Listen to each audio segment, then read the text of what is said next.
اے اہل ایمان، مومنوں کے سوا کافروں کو دوست نہ بناؤ۔ کیا تم چاہتے ہو کہ اپنے اوپر اللہ کا صریح الزام لو؟ کچھ شک نہیں کہ منافق لوگ دوزخ کے سب سے نچلے درجے میں ہوں گے اور تم ان کا کسی کو مددگار نہ پاؤ گے۔ ہاں، جنہوں نے توبہ کی اور اپنی حالت کو درست کر لیا اور اللہ کی رسی کو مضبوط پکڑ لیا اور خالص اللہ کے حکم بردار ہو گئے، تو ایسے لوگ مومنوں کے ساتھ ہوں گے اور اللہ ان قریب مومنوں کو بڑا ثواب دے گا۔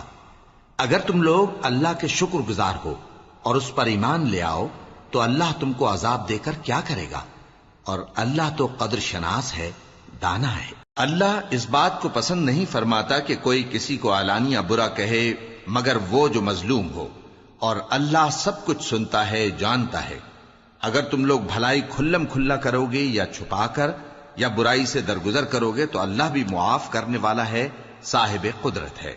جو لوگ اللہ سے اور اس کے پیغمبروں سے کفر کرتے ہیں اور اللہ اور اس کے پیغمبروں میں فرق کرنا چاہتے ہیں اور کہتے ہیں کہ ہم بعض کو مانتے ہیں اور بعض کو نہیں مانتے، اور ایمان اور کفر کے بیچ میں ایک راہ نکالنی چاہتے ہیں، وہ یقیناً کافر ہیں، اور کافروں کے لیے ہم نے ذلت کا عذاب تیار کر رکھا ہے۔